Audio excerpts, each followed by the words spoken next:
hi everyone. Welcome to Podcast for Your Life. We are back, and I'm Jason. I'm Jam. We've got a cool episode for you today. We're going to be talking about narration for your life. Like, if you were to have a narrator. Nope, we're not going to talk about that, because I feel like everybody talks about that, right? Yeah, everybody talks about it, and listen, everybody's sentence they say is that they wish Morgan Freeman narrated their life. Morgan Freeman, yep. And, like, I can't disagree with you, but it's not that original. Somebody else has already thought of it, and many people have already said it. What about Liam Neeson narrating my life? Now, specifically, him acting as the voice of Aslan from Narnia, narrating my life. You'd have a pretty hopeful life. He'd be kind of always, like, basically it's like, you're talking about, like, so it's this representative of God character, representative of Jesus character narrating your life. Is kind of like... It'd be kind of weird at the same time, though, wouldn't we? I guess he's narrating your life. You wouldn't hear it. That's the point of narration. Whoa. That's true. Okay, so it's just... Okay, so the question is, who is narrating... Not who's narrating. Who is hearing these narrations about your life? Like, other people? Like, can you just imagine somebody walking down the street, you know, and then you're like... You hear this voice like, the girl walked across the street. And you're like, who the crap is this? Sorry. That's a great question. I shouldn't say crap. Who the heck is... Okay, I probably just messed it all up because I stopped myself. Anyway, so where were we? So we're not talking about narration in a general life sense. What we really wanted to talk about was narration in movie trailers. Like the classic, like, movie trailer narration thing. I mean, how would you describe the specific thing we're talking about? It's usually a dude. Come to think of it, I don't know any females. Like, at all?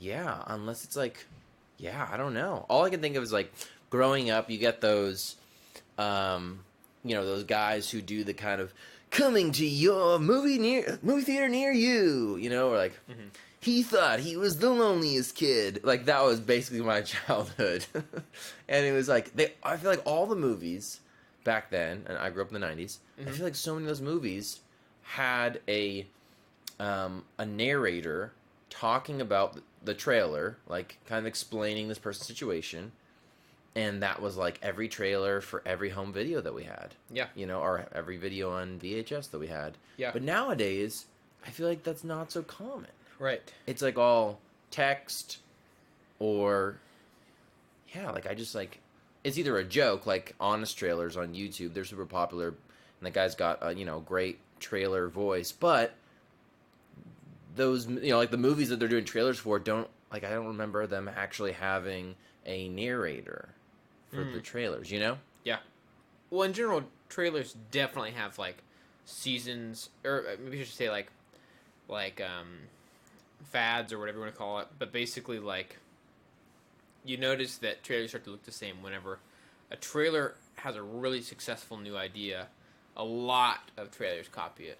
And one example of this is, like, right now, a common thing for trailers is, like, they have a lot of flashy images and, like, a repeating beat or repeating song or something like that. And just the idea of, like, just being sort of bombarded by images and shots and sounds. It's quick. Is kind of, like, the thing now.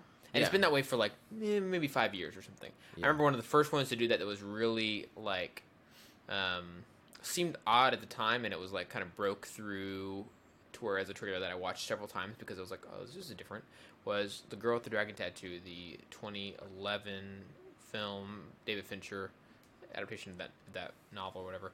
They, like, did that, and I remember it being it was an original feeling thing at the time, but now it's, like, how everything is. Whereas the narration thing by, like, a deep-voiced male or whatever... For a long time. Was a long time, yeah. Like, I remember, like, older movies. I feel like I haven't really seen... I wasn't alive around in, like, the 40s or 50s. But I feel like I've seen the trailers for stuff like that, and it's, like... like, this guy just narrating the entire time. There's no footage of the film. It's just, like, this slow panning, like... landscape shot, and it's a guy describing the movie, and then it, like, lands on the people, and they're, like, smiling happily at the camera, and then it's, like, in theaters, like... Well, I don't know how necessary trailers were. Like I think the idea of advertising about a movie on TV was probably, like, a probably limited thing for a while until, like... Now, of course, YouTube's a totally different deal now, but, like we would... like people went to the theaters just to watch the movie, not because like, hey, we Right. need to go see Angels in the Outfield. We need to go Yeah. because whatever's playing in the theater is whatever's playing. Right. I think there was like, yeah, and there are probably fewer movies in theater at a time. Then I'm not certain on that, but I'm pretty sure that's got to be true. But in the '90s, it's also like we started having like when we did have TV growing up, we didn't always, but like a lot of channels. Whereas before that, there was the whole like time when people had 3 channels or something. So then you could advertise specifically to kids, or specifically to adults, or specifically to sports fans. You could put a movie trailer, ad on different channels to market to different people. Yeah, but that's when I think it really started going. Now the trailer started being a huge hit for like getting people to actually go see your movie, and it probably made a big difference. Yeah. But yeah, I mean, like, you get those tropes like the "in a world" thing, Yeah. like that totally came from that era, And those are still like popularly referenced. right? But by us, by people Exactly. who knew That's what I'm it. saying. Yeah. Yeah. By us. But like, that's gonna be a joke that, like, when we're the people who are working with young people, like we're the kind of the younger people in our workplace. But like, someday when we're not, we're gonna make a joke like "in a world," and this like our They're young, like, what is that? yeah, right. They'll be like, Because they'll all talk like that. What is that? I think kids already talk like Oh that. my gosh. Hopefully, when they're old enough to like work, they won't. But It's just so weird. Narration is kind of weird in general. Like, but it's also great. yeah, I I feel mean, like think about not always. Think about Planet Earth though.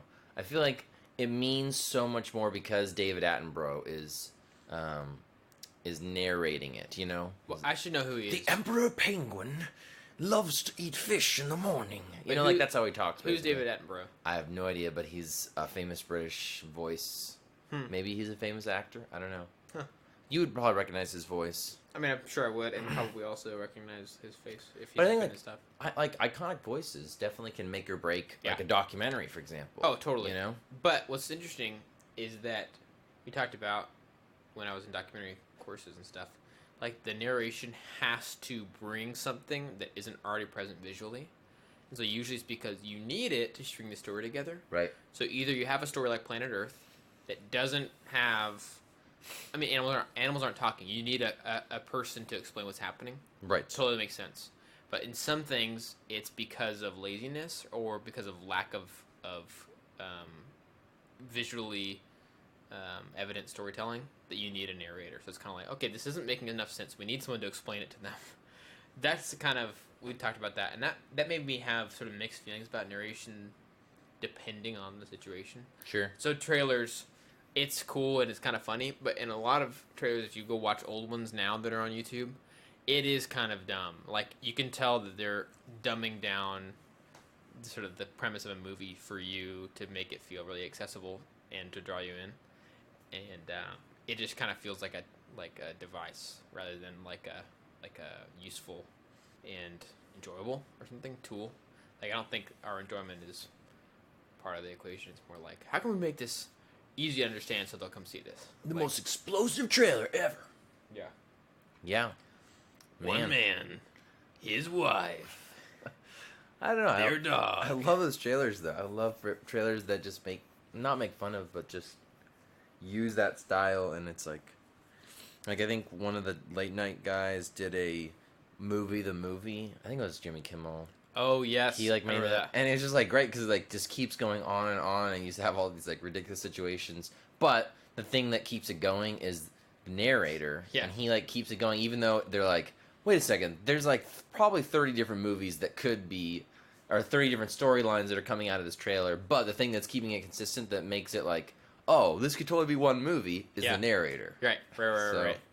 My older brother, he worked in radio for like a while, and he also did theater, so he has a good voice. But he had a movie narrator voice down pretty well, and so he was gonna just like do different kind of narrations on the fly, and he would do this one where he'd just list off people, probably like the movie does, but this is pre Jimmy Kimmel video, and he'd be like, one man, his wife, their dog, his dog sitter, the dog sitter's mother, and just like list off people and stuff, and then he'd end it with something like, "Will become eternal saviors." That's creepy. Yeah, it's real creepy. But it was really, it was really good. He was good at it. I'm like really butchering it, but it was like this. It's partly that humor through repetition. Like he would, right. You know, and he would just. Well, that's what the Tyler trailer is. Yeah. I think one of my like not all time favorites, but definitely for me a classic YouTube video. We're at that stage in life where we can say classic YouTube, right? Where like 10 years ago is considered the classics of YouTube. Yeah. So anyway, one of my classics that I watched growing up was called Voice Talkers. You should totally look it up. Maybe we'll post the link with the video. But basically, it's a joke video envisioning a family of people who do the narrations. You got a guy who does like the narrations for movies, you know, who does the whole like one man thing, and then you have like a mom who does like female voice acting for like infomercials. Like I used to be so tired before I switched to, you know, and they just like tie it into life, and like then they have like the kid who's like doing the like fake cereal, not fake, like the cereal commercials, like what is it? Like Tasty Crunch. Yeah. You know, like it's got that big breakfast taste that kids love. Oh yeah. So it's like they're just talking about all of the like stereotypes for voice acting, and it's pretty amusing because you're like, yeah. But then this was like probably it might be a 10-year-old video that was like 10 years ago, just 10 years ago, and now, man, a lot has changed.